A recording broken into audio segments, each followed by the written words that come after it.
Hi, welcome. Good afternoon. Welcome to our session on developing an IoT strategy, what, why, and how. My name is Darlene Pope. I'm recently appointed as the new president of North America for PlanOn, an integrated workplace management platform.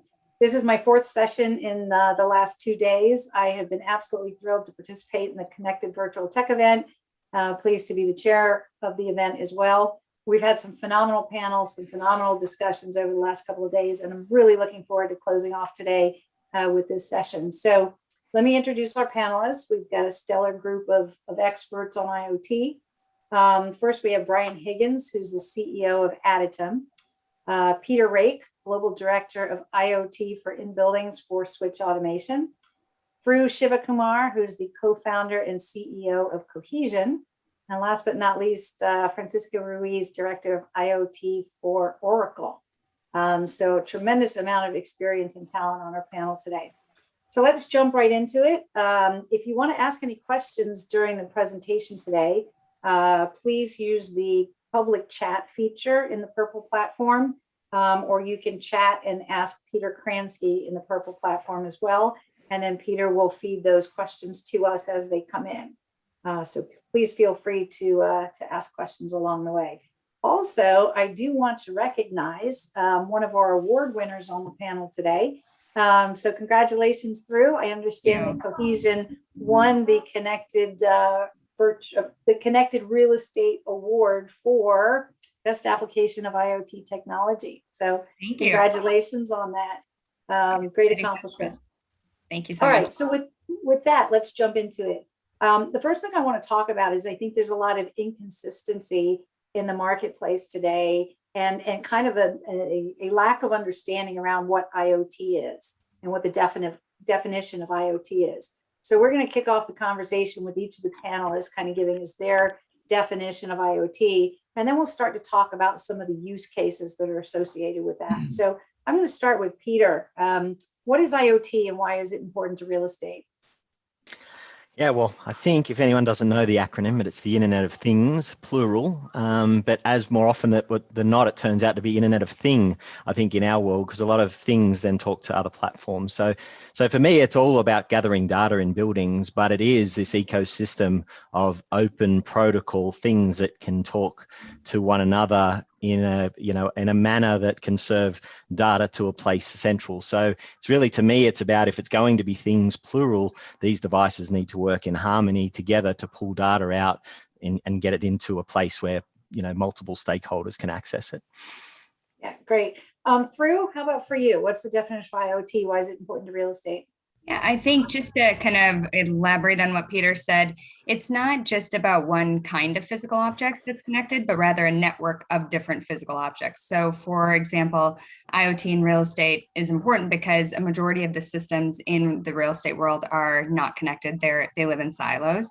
So things like occupancy, indoor air quality, elevators, access control, parking, utilities, everything that happens in the building are all their own kind of system and network of objects, right? That could be connected, but they usually aren't. So traditional systems connect the network, but they do very little to be intelligent to talk to one another. And so I think for real estate, there is a huge opportunity for us to connect everything and network everything and be able to leverage objects from different, what has traditionally been different silos together. So Francisco, a lot of people, associate IoT with sticking in a bunch of sensors, collecting data and feeding it up to a dashboard. So from your perspective, what's the definition of IoT and why is it important to real estate? Yeah, just to add to what's already been mentioned on there, I mean, the concept of IoT is that everything is connected, remotely accessible, and interconnected, leveraging automation and data to serve really an endless number of use cases across multiple industries. So for corporate real estate, really for me, it means connected, automated, supporting sustainability, space optimization, and really the memorable occupant experiences that's all really driven by data and helping our buildings really get closer to operating autonomously. All of this is important, to real estate because it supports, efforts for for efficiency. There's so many benefits to it, but really, once you actually get these things to communicate to one another, you really start to reap the benefits of IoT. And so, as we were talking, Darlene, yesterday, since a lot of us that have been in this industry for a long time really don't separate, whether it's IWMS or smart buildings, and how there's been some themes about the worlds colliding here. For me, having since we're talking about strategy, IoT, you have to come in with a solid strategy that really takes all of this into consideration holistically from day one, in order for us to leverage all of these things. So I'm sure we'll be talking more about it, but to me, that's really the strength of IoT, is having them talk to one another and providing actionable information that we can utilize. Yeah, absolutely. And as Peter mentioned as well, it's Internet of Things, which is plural, and it's things connecting and communicating with other things, not just collecting data and reporting it to a dashboard. So Brian, from your perspective, and I know obviously the infrastructure is extremely important in terms of trying to connect things to things. So from your perspective, tell us a little bit about your definition of IoT and why it's important to real estate. Well, I don't think my definition really differs that much. I would define the Internet of Things as a concept, which is the integration and automation of various technologies to provide a seamless and cohesive experience. Like what everyone else has said, it's combining those various things into one single experience. An example, you have a tenant is signing their lease. They do a digital signature and application online. When they completed their lease and the lease has been approved, in that same portal, they can set their thermostat preferences for when they're what time they come home from work and what temperature they want their apartment. When they're going through their onboarding process in that same app, they're able to sign up for and pick the internet connection speed that they've purchased. And if they want to go back and later upgrade to a faster connection speed, they can do that all from that single app. They can get their Wi-Fi credentials for their internet service in their apartment from that single app. And it's just integrating all the different technologies into a single point of a contact point for the tenant. Great. So let's talk. I think we're all kind of in agreement on the definition of IoT, and that is Internet of Things and things communicating with things and doing things automatically from that point forward. So let's start to talk about some of the use cases, because I think people can associate with use cases better than they can just with definitions. So what are some of the use cases that you're seeing in terms of the application of IoT for buildings? That's a great question. So one, we use an IoT-enabled digital twin that includes a lot of the data infrastructure that sits behind the scenes, an insights platform, a machine learning platform.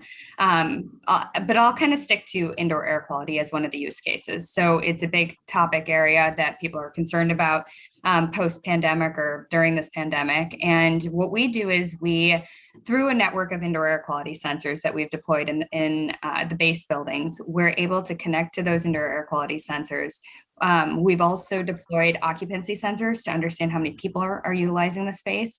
And we pull that into our cloud platform to then be able to inform when pollutants are on the rise. So if pollutants are rising in this space, through our platform, we're also connected to the HVAC equipment. And as we're seeing pollutants rise, we're able to command back to the fan power boxes or the air handler unit to increase airflow into the space so as to dilute pollutants in that space and make it healthier as a space in general. So that is, from an IoT perspective, we're connecting sensors, we're connecting cloud platform, we're connecting to and commanding to HVAC equipment, so building automation systems equipment, as well as kind of understanding over time how people use space and learning. Maybe we could predict when those spikes will happen and mitigate those before they happen. And we can also operate buildings to how they're designed from a airflow per person rather than, a point in time understanding when we look at certifications. So through the use of IoT here, we're connecting all different aspects of it and optimizing for comfort and health. Mm-hmm. Now, have you seen a much higher demand for something like that, especially trying to get people back to work in the middle of a global pandemic. Has that application of IoT been very helpful in terms of the back to work discussion?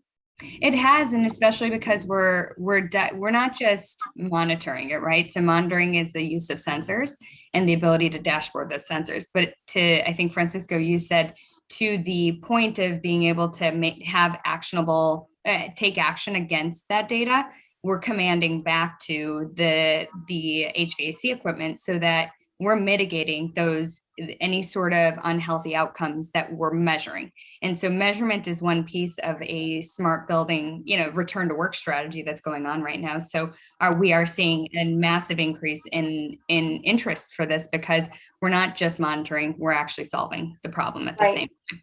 And that's a great point. There's a huge difference between kind of a static report of historical data versus an active report of current live data versus predicting now what the future is going to do using both of those data sets. So Peter, back to you in terms of what are some of the use cases that you're seeing for buildings in terms of IoT? Yeah, I think for us, what we see the most, and I think what a lot of people probably on the call would appreciate is it's a lot focused on facilities management, just in a general bucket and command and control and all of those things. But what we're actually seeing with some of the more mature clients of ours, especially recently in Australia, where we do have truly connected and converged networks, which is great, and open protocols, which is amazing, where we're actually engaging more than just the facilities team. We're actually engaging more people that do contribute to the operations of the building in its entirety. So one of the best cases I use is not only the visitor engagement displays on LED walls in this building, but also the security and concierge desk where people come through the lobby of these buildings. So immediately the concierge at these desks has visibility into how many EV chargers are available, how many smart lockers are available for people that ride their bikes to work. It's actually quite amazing. Our loading docks free, our loading docks, at capacity, and you can start to then have all that information, fire alarm integration, elevators, and so on. So you can actually just get a sense of what's going on in my building without, like Drew said earlier in the definition, of these siloed systems. Logging into 8 different systems becomes tedious. It often sets you up to miss things because you're going to have something minimized. So having those and just engaging more, because I think table stakes, I think, in our world is the facilities management team, right? But they've also got a lot more going on in their general day. People stuck in elevators, car park boom gates not opening. So again, if there's more people that get served this information in a timely manner, you can act on it and get things solved. And obviously that translates into a happy workplace and happy tenants as well. Mm-hmm. So Francisco, Director of IoT for Oracle is a corporate real estate organization. Director of IoT is not a title that we used to see on business cards, right? So I think that in itself is a statement in terms of where the world is going. But from a workplace standpoint, so from corporate real estate workplace standpoint, let's talk about what are some of the use cases where you're deploying IoT for the workplace? Sure. So I think, there were some great examples that were just mentioned on those use cases. I think it's relevant and important to just talk a little bit to answer your question, Darlene, and add a little context to it over the evolution of time. Let's say over the last 10 years, it was about 10 years ago, we were looking at just doing some things that were more basic at the time, in my opinion, like just doing your setbacks of your HVAC system based on occupancy, right? Before we really had so many people counting sensors available now. And to the point that Drew mentioned there, now with our post-pandemic, we're trying to develop different return to office strategies. And with that, right on the forefront there, driving factor is transparency of data, how we're operating buildings, how are they safe, so now we're taking into account the number of people, carbon dioxide levels, PM 2.5, all of these different other factors, the BMS. And so across an enterprise like Oracle, the strategy becomes that much more critical because you have so many different stakeholders.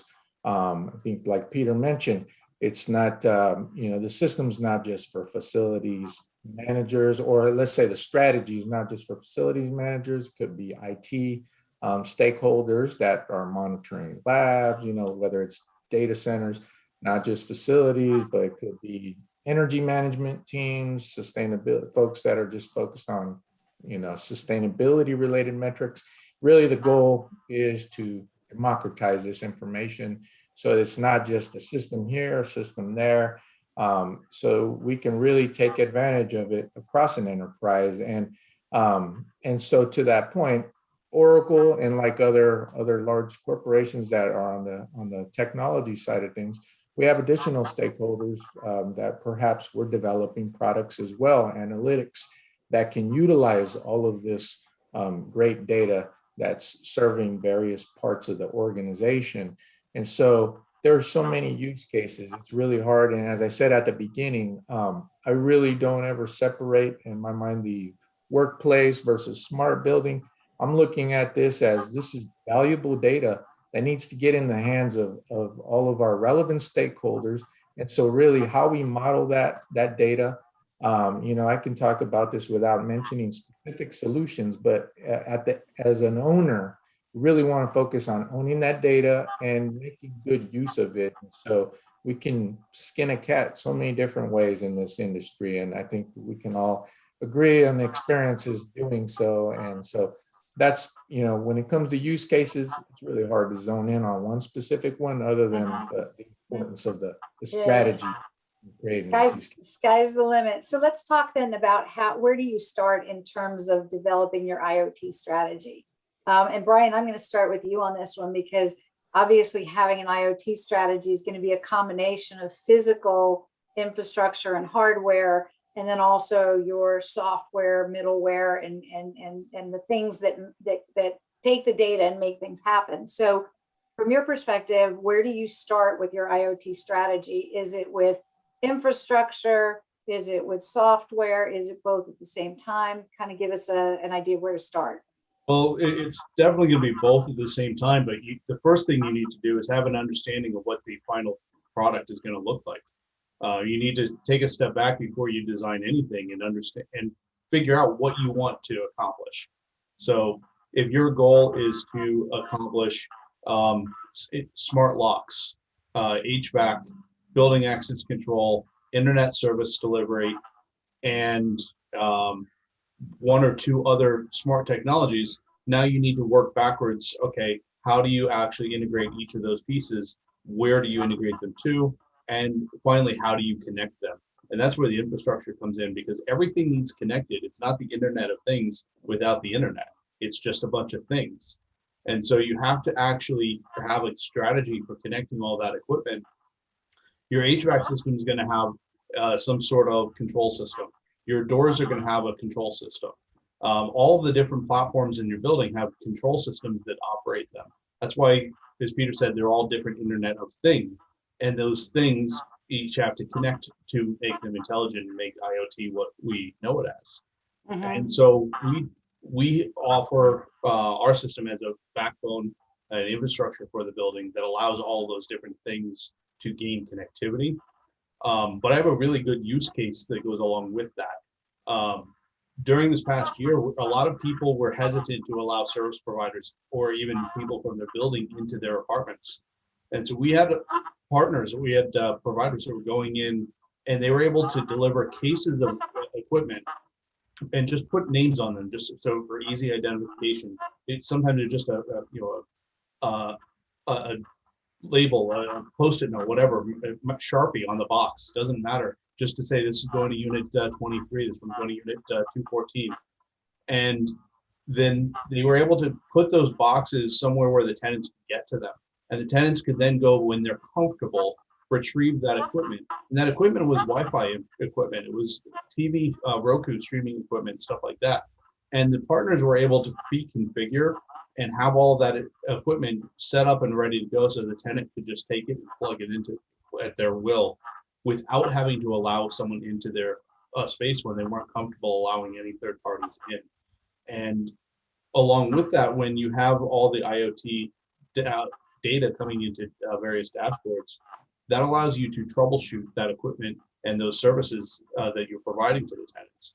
So they had service calls, and someone would have trouble with their laptop or something, and they were able to look up and pull up exactly what information they needed to give that tenant the connectivity assistance to make all of their equipment work again, whether it be their smart TV, their Nest thermostat, or just their laptop or tablet. And having that information and that data available makes it so that you can have a cohesive plan. And in order to come up with a plan, you have to start with a plan. Yeah, so let's talk about this a little bit more. How important is that network, that unified network? Because what we've seen traditionally in buildings is independent networks, HVAC network, elevator network, lighting network, CCTV, access control network, and they're all separate networks. So the first part of the question is, how important is it for an IoT strategy to have a single or some type of an integrated network? And then Francisco, I'm going to go to you on the part B of that question, which is going to be worlds colliding and the building network connecting to the enterprise network. But let's pause on that and go to through first, and let's talk about the importance of connecting the networks of the things. Yeah, we've seen buildings where they have the converged networks, which makes, how we get and access the secure systems is through adding in an edge device that allows for that secure connectivity.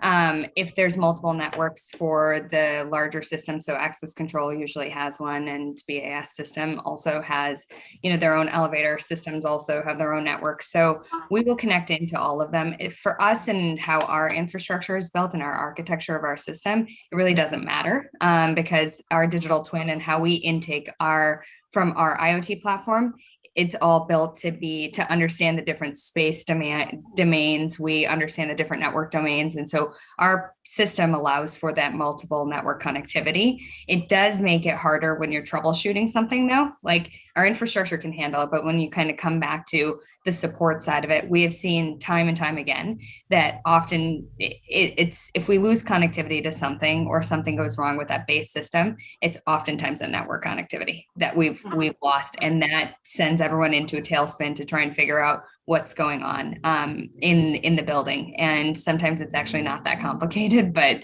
it tends to blow up to be a bigger problem than necessary. And I'm sure Brian has he's smiling over there, so I'm sure he's seen that as an issue in buildings itself. So I think it's really about getting access to the network, and folks like Brian's firm is super important for us because we don't, from our standpoint, we're a SaaS platform. We're not really working on we don't design and or network out the building. We come in and we integrate and implement on top of those, on top of the network. So as opposed to looking at physically putting in a single infrastructure, you're using a SaaS platform to access all the disparate systems and have them operate as if they're on a common platform. Correct. Yeah. So Francisco, let's talk about then. So if you get all the building systems on the same, let's call it a virtual platform, and they're functioning as if they're on the same physical network, now how do we get that connectivity into the enterprise systems? And whether it's room booking or lighting controls or visitor management, how do we then connect those two sides of the house?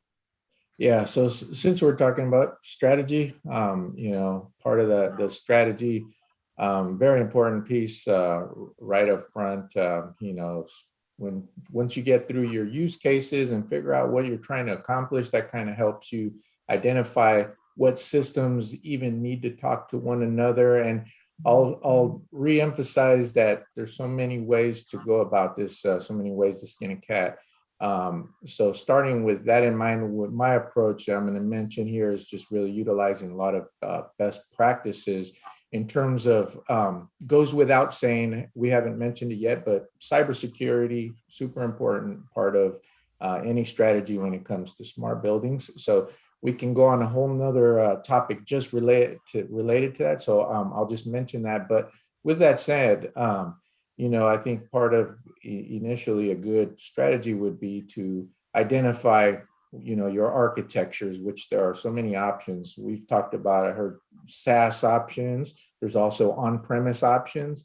And really it's going to change depending on the size of your company. For example, with Oracle, we have a great relationship with with IT, we have obviously a lot of IT support. So we're able to go down to each individual system having their own specific, subnets, VLANs, isolated from one another by design. And we allow the communication based on those use cases that we're trying to accomplish. So it's really like a zero trust type of, policy there, where only those that need to communicate with one another are allowed to communicate with each other. And so with that, there's a lot of orchestrating that happens, right, to make sure everything's communicating with each other using whether it's encrypted protocols to make sure that things are transferred, in a secure manner. And so you really have, at the end of the day, hopefully you have a horizontal layer here, talking abstractly here, of a solution that's communicating and kind of the brains of all of these various disparate solutions, so you can bring it together. And with that, I'll end, Darlene, is that, again, on the architectural front, you're hearing a lot about the edge, right? So some of these solutions can do a lot of computation before they even get up to that horizontal layer, thus, minimizing the amount of communication, also the speed, latency. So really, depending on what you're trying to implement, you could be a critical operations, system here for data centers, for example, where latency is super important. Or if you're just analyzing energy data and, the next day worth of information is maybe acceptable, all of these things are going to impact your architecture and how you end up deploying your solution. So upfront, those are important conversations to again, bring into the strategy and bring all your stakeholders together, IT, real estate, and HR, everyone else that's going to be a part of that discussion. So. So Peter, let's go back to the, how to develop an IoT strategy. There are terabytes of data that can come out of these buildings on a real-time basis. Some of that data is critical, some of that data isn't. So I guess the first question is, how do you determine what data you really need? And how do you determine what components of that data are critical versus fluff? So talk a little bit about developing your data management, I guess data collection, aggregation, management, reporting strategy. Yeah, that is the super important piece. I think a lot of people just take for granted, and the whole theme of this call is because these things that we are connecting to all have very different data coming from it, and it's just fundamentally the limits of the hardware, because they don't design it to fit into this ecosystem that they're talking normally. And I think a lot of people now, because we have so much data at our fingertips, it's actually easy to get the data. It's interpreting the data. So to your point, so really what we've put a lot of effort into in the last 12 months really is normalizing all of that data that's coming in from these systems, because you could talk to anyone, and a lot of people that are listening or watching, I should say, pulling data from a BMS. Again, table stakes, backnet scanners are a dime a dozen. You can just pull it. But the hardware that speaks to you from, say, a Johnson system to a Honeywell system to a Siemens system, the naming conventions are very different. They're similar, but they're different, And if you want to then check out all of your space temperatures across an entire portfolio, you've got to normalize that in one place. And what Threw said earlier about indoor air quality sensors, okay, they're a new thing that we're connecting to, and now we need to normalize those in the system that's meaningful to everyone. So that's very much our first play strategy. The other one is also doing really what you asked was, well, how do we then concisely chunk down that data? Because you can connect to a 500,000 square foot building and people will tell you, oh, that's got 200,000 sensor points. Most of them are useless. Let's be honest, right? The real ones that we need is probably, in our experience, it's about 20% of those points are actually meaningful. That's the intel that you can get from the systems. Are my chillers functioning? Is water flow getting to all my endpoints? Are the temperatures at those endpoints, sufficient? So it's really all of that. And then what's really emerging now is about that spatial relationship of the data. So we've really bolstered our tagging methods there. And again, collaboration with site teams, because again, the real opportunity that we're chasing here is brownfield. I mean, greenfield is great to talk about. It's great to have, come in your Tesla and park at your spot and your meeting room's cool down for you and your lights are on when you get up there. But it's the 1% of the 1%. We've got the huge opportunity here is all of the built buildings, and then to be able to enable people to tag their information as new data comes to hand. So, oh, that air handler actually feeds these conference rooms, and a lot of people can't even give us that documentation. So we evolve their process over time to give them an actual better data set at the end of the day, which is valuable in itself. So that's sort of how we do it. We come in with the strategy, we take the low-hanging fruit, which is the BMS, more often than not, it's the BMS. Then we need organizations like Brian to, the electrical meters are way over here. Okay, well, that's a capital cost. We'll have to get a cable from there to there, and it doesn't just magically happen. So yeah, that's kind of our strategy, and it is a crawl, walk, run, but we're getting better and better at doing that with the technology that's available with machine learning and so on. And I think a lot of people think that developing an IoT strategy is something that they need to look at in the future. But the reality is that there's already terabytes of data being collected in the buildings and all these different systems. So in terms of that IoT strategy and where you start, what are some of the data sets that people may already have that can be built into an IoT strategy and then layer on additional components to it? So in terms of starting with what you've got, what do you recommend? Yeah, I would, to kind of piggyback on what everyone has said, I think you have to think about what do you use the data for? What decisions are going to be driven from that data? So you got to think about insights as a whole and break it down into categories. So we just went through a big data planning strategy as well from our end. And given what we connect to, so all the spatial aspects to it, even user engagement and how people use space, when they use it, when they come in, what amenities they use in a building, how often they use it. All of those things are very important to understand the whole utilization of the building. When do they use the parking garage? How often do they use it? Things that traditionally have not really been collected in terms of data. Those are, again, table stakes data, but there hasn't been a means to collect that. And so these kind of aggregation building app platforms, like, there's a few out there, but there's data inside of the utilization of your app or your phone. And Darlene, you said it at the beginning, we sit here with our phones as a big IoT device. There's a lot of data that comes from that itself. So utilization is a big one. But I think when you think about a full-on data strategy, we've got to figure out what can we answer. We can answer leasing decisions, so we can understand how happy tenants are by how they use the space, how often they engage with the space, what kind of events or any sort of things that they do in the building. So do tenants of that employer use the fitness center every single day? So starting to understand how people engage with the space beyond just their office is important to understand if they like the space.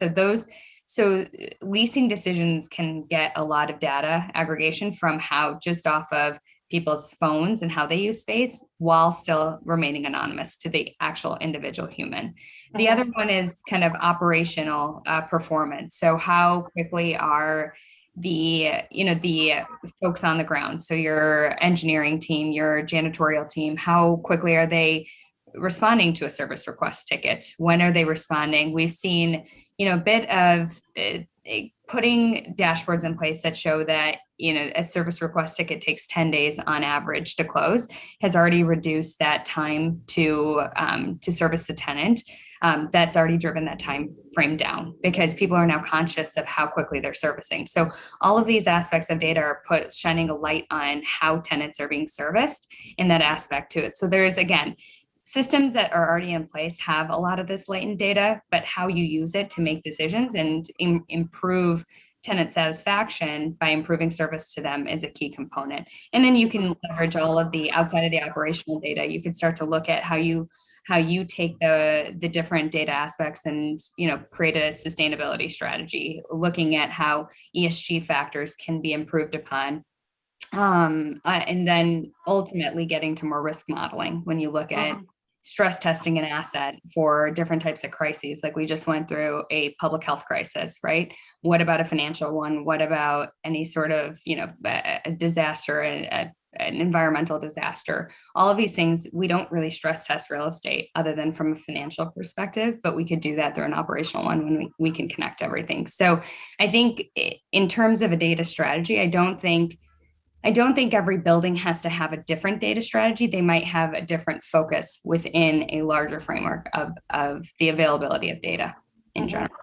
And getting back to our original kind of the definition of Internet of Things and things communicating with things and things happening automatically. Brian, let's talk a little bit more about that component where it's more things communicating to things as opposed to collecting data and sending them to reports. And really the automation factor that's so valuable here. So for example, I think of a use case of a car pulling into the parking garage at the P3 level, a sensor detecting that motion and automatically dispatching an elevator to P3 because it knows that somebody's going to need an elevator. So perfect example of IoT where there's been no human intervention, there's been no report that somebody had to read to see what was going on, but it was truly a thing communicating with another thing or the sensor communicating with a system to make something happen.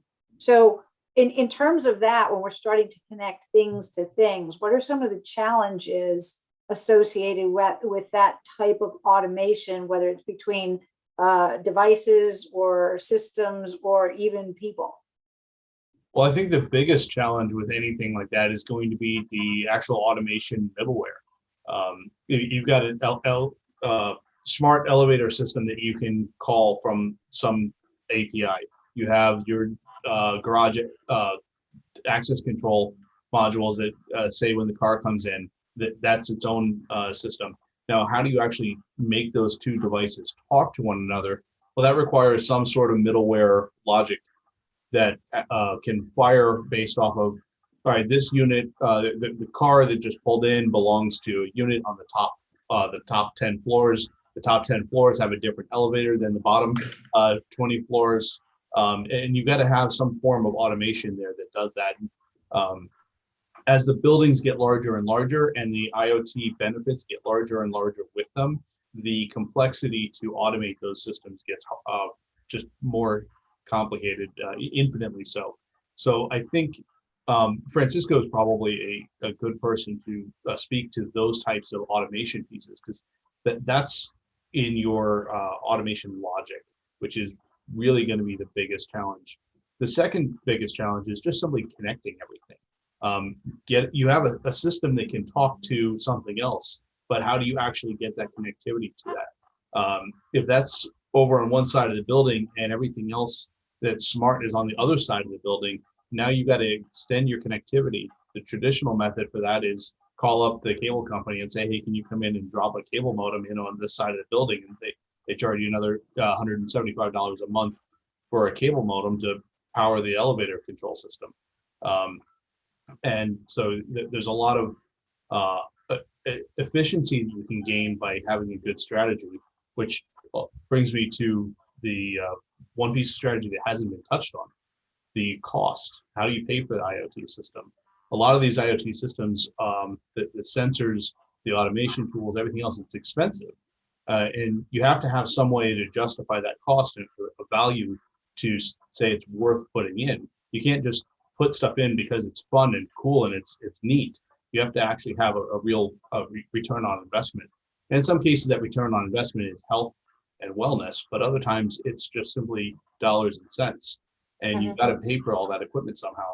And one of the things we promote is leveraging the tenants themselves to pay for all that automation and all those IoT systems by letting them purchase the connectivity and fund the rest of your IoT strategy, or at least a big part of it, through purchasing of that connectivity and eliminating the cable company that they would otherwise be buying their connectivity from.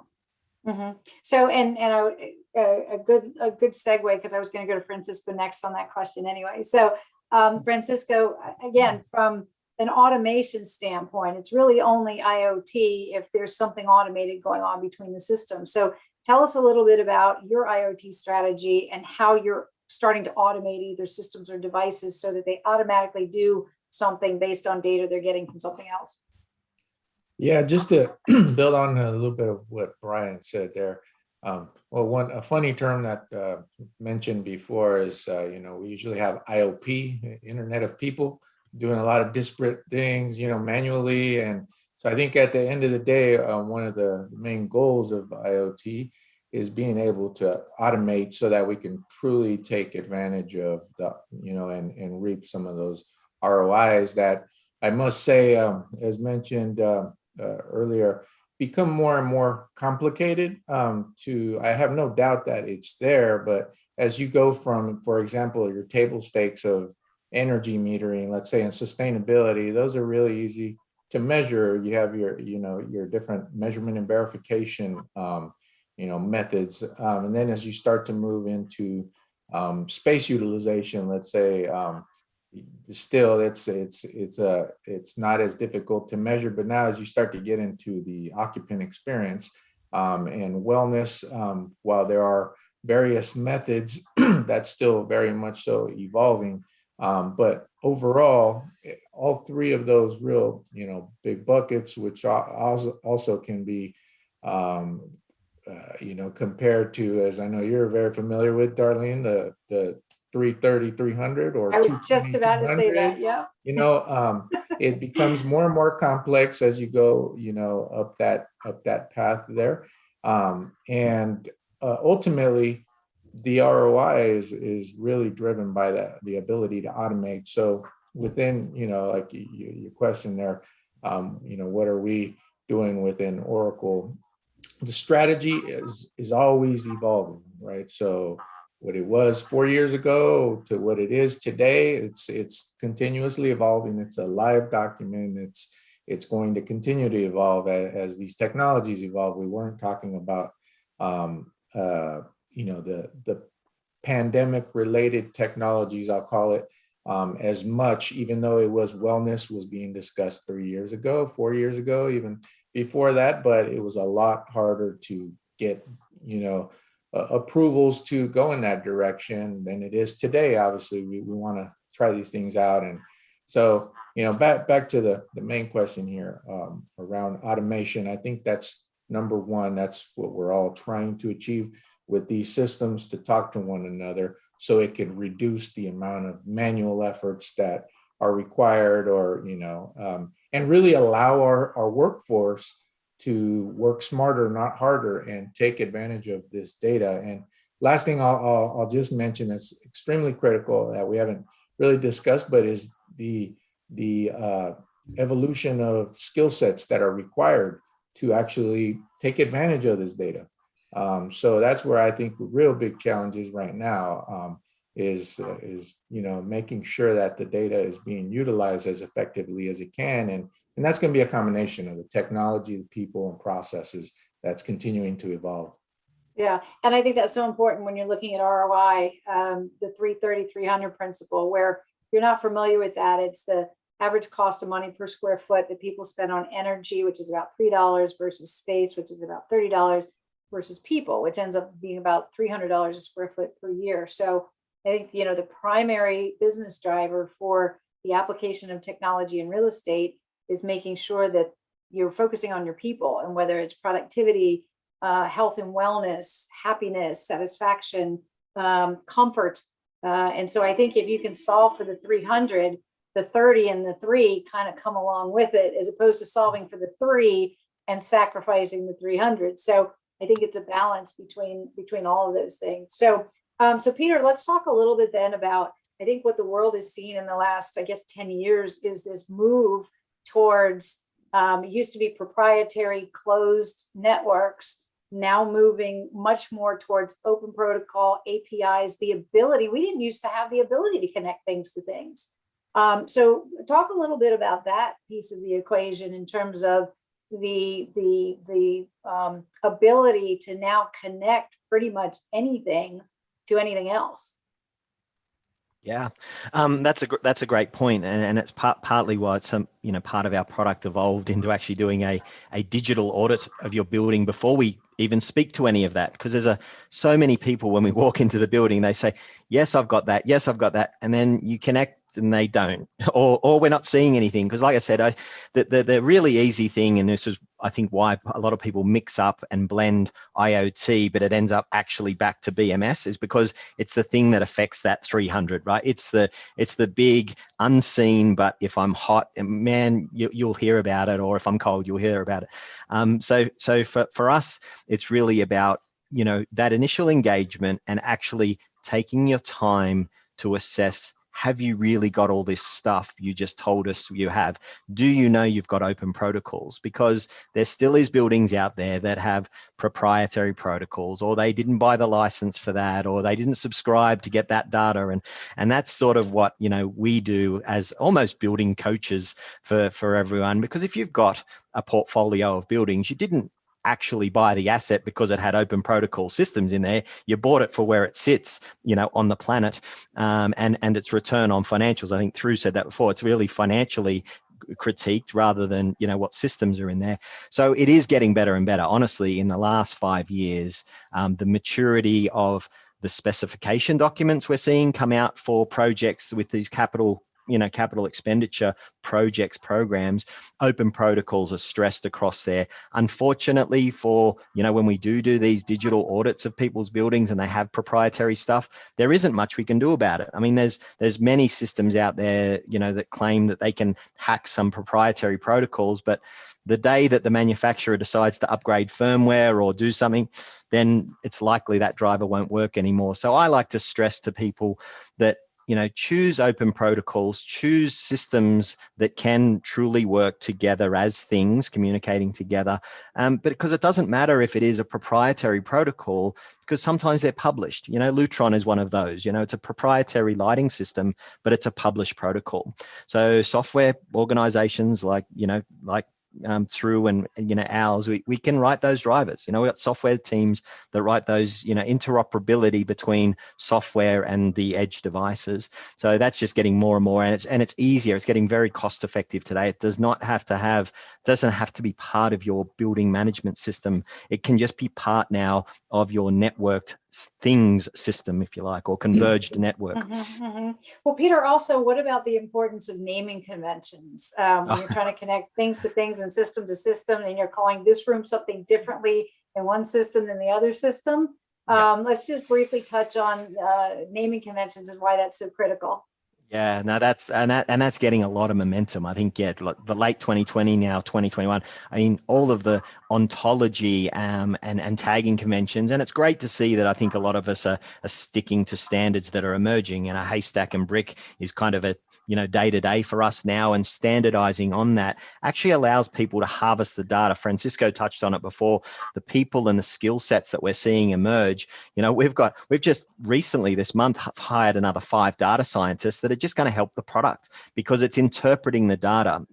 All of the people that typically are in this space, data is data, but it's actually making those relationships of the data. So naming convention is top of our list, and standardizing on it, because like you said, a room temperature, when we connect up a portfolio of buildings, we'll see space temperature, we'll see room temperature, we'll see zone temperature, we'll see some RM, TMP. It's just like all over the map. So we strictly enforce those. But in saying that, to support and help the vendors who actually support that building, you actually do need to keep and maintain the native systems name, because that's what's on the drawings more often than not. That's what's on that sticker that's on the distribution board, or it's on the thermostat. So when you dispatch someone to say, oh, the CEO's office hot, well, that translates to RMTMP 105 somewhere on a drawing. So we kind of have it all there, but from an intuitive standpoint, we do like to maintain like a friendly display name, English display name, as we call it. Yeah. Is there any type of standard or naming convention that you think is the most prevalent in the industry right now?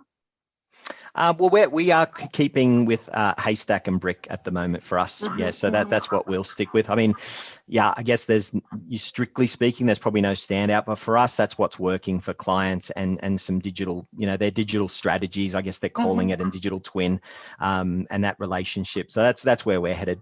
Yeah, because I think once you start to automate everything, one single typo can break your entire automation straight, Brian, let's go back to, I know, Francisco, you mentioned this, and Brian, I think you touched on this as well, cybersecurity. And when you've got so many terabytes of data coming out of the buildings, the importance of keeping that data secure, and especially with privacy data. So what are you doing? What are some of the fundamental things you recommend, whether it's hardware or software, to address cybersecurity concerns? Well, I actually want to touch on one of the earlier panels. They were talking about adding like next gen firewalls in front of stuff and having all sorts of detection and alerting on the firewall side. That's actually a very powerful thing to put in front of your systems to protect the data, either from incoming bad actors or data exfil attacks on the systems. And the way we operate is that we encourage and support every one of those next gen firewalls on the market. They all work with our platform, and we enforce tenant segregation on the data side. And to us, a tenant is any separate device, any separate connection in the system. So it could be apartment 322, it could be the HVAC system, and it could be the smart lighting system. They're all separate tenants from our perspective on the data side.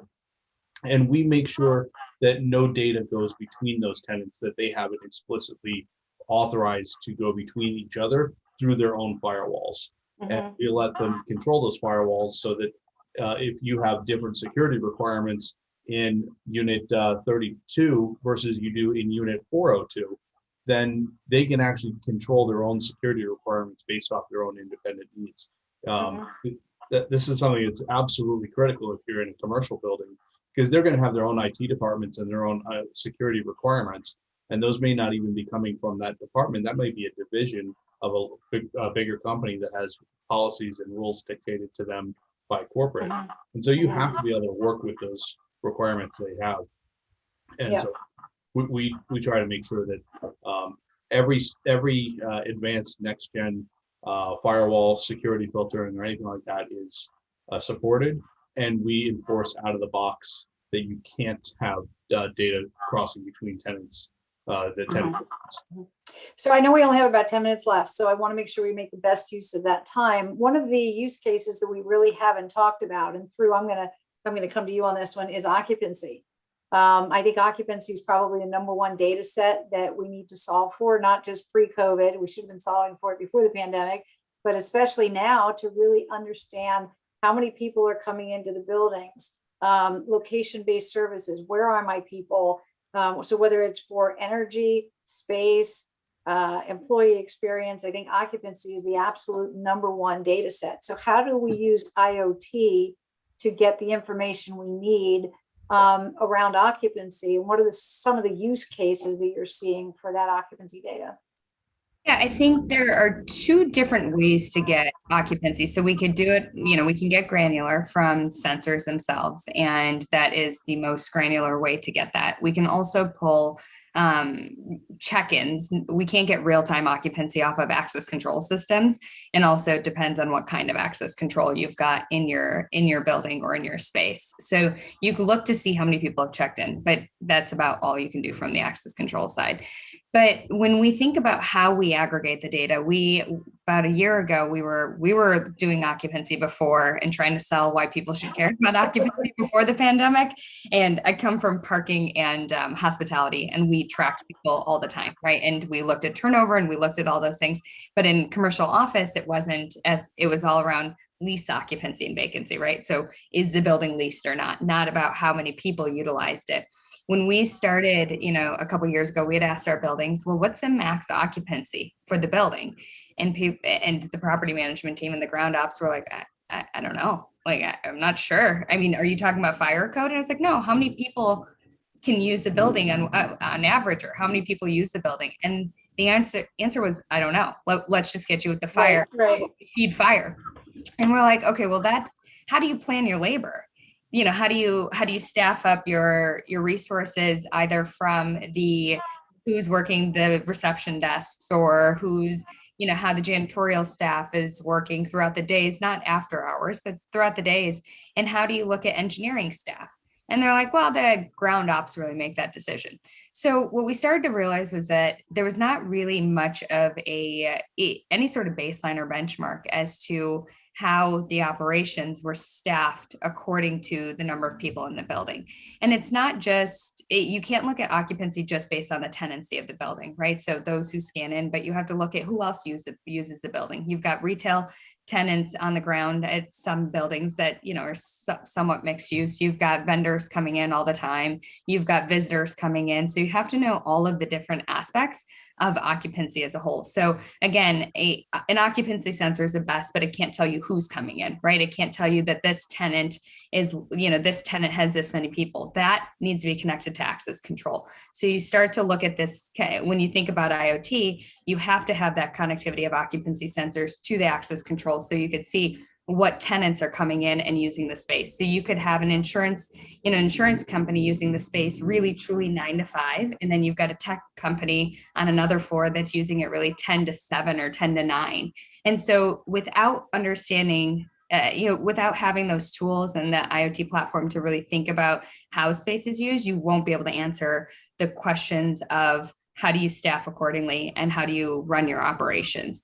And then on top of that, you could get more intelligent as you think about demand-driven ventilation. So we could be responsive to ventilation rates based on, you know, pollutants rising, but really the buildings are designed and the traditional systems are designed to be on a CFM per person.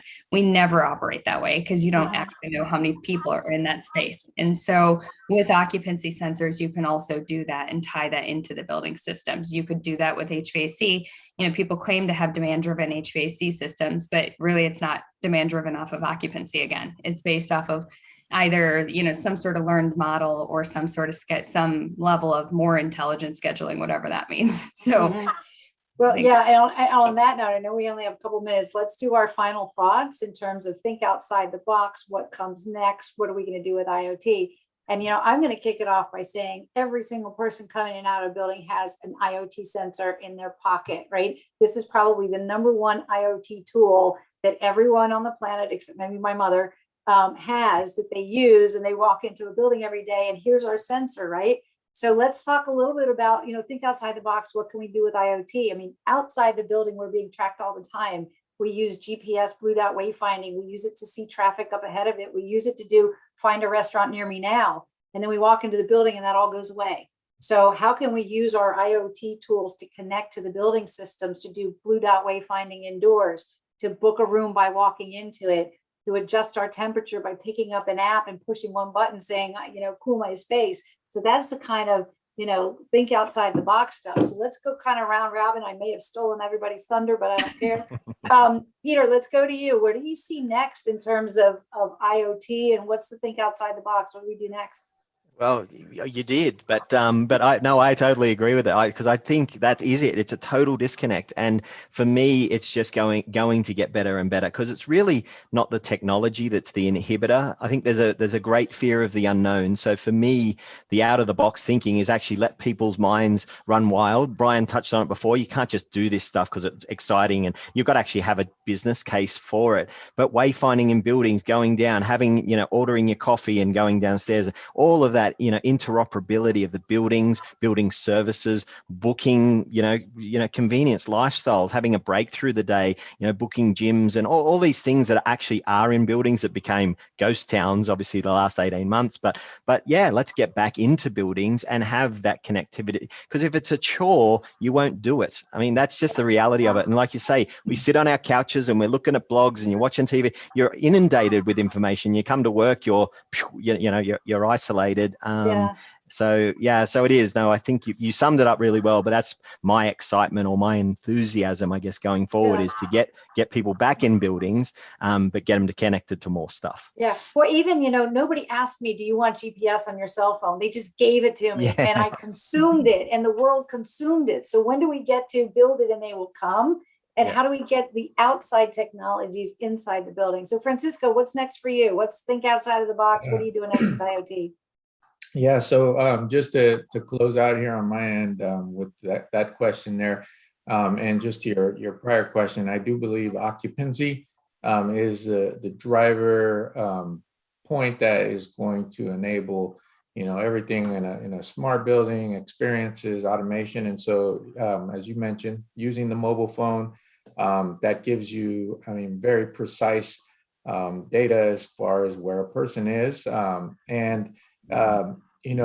There are limitations, obviously, when it comes to your security and transparency. It's always driven by, whether or not you can utilize these technologies. And so while I like to think outside the box and without limitations, absolutely, if you just use your mobile phone, right there, you have so much data information that can then connect to all of your other systems to really make it so convenient and the best experience. As Peter said, technology is not the limitation. It's things like, you have to have those discussions with HR. You have to talk with your stakeholders about whether these programs are opt-in or not. So we can, easily do it with as far as the technology. And then last but not least is, again, that stakeholder alignment and education being at the same level, especially in a larger organization. You all have to, understand what the BMS is versus the lighting versus a platform. Once you align on those basic principles, then the technology is there. I'm very convinced of that. It's all these other things that get in the way. Yeah, great. Thanks, Brian. Anything else? Yeah, I think from my perspective, the future is going to look like properties getting digital foundations built first, and then building on top of all that digital foundation, that connectivity, all of these different systems. And along with that is a cohesive strategy for monetization and revenue generation. We have a ROI calculator on our website, a little shameless plug. And you can go and estimate how much the internet infrastructure can generate in net operating income to your property. And I think the future is going to see properties starting with something like that, and then building and adding on their IoT, their DAS, other systems on top of that, so that you have a single cohesive infrastructure. It's paid for, or at least largely paid for, by the tenant purchases, and you have a very well-designed system that works with all the technology, not just the mobile phone, but the occupancy sensors, the environmental sensors, the elevator control system, the door access control systems, and everything works together.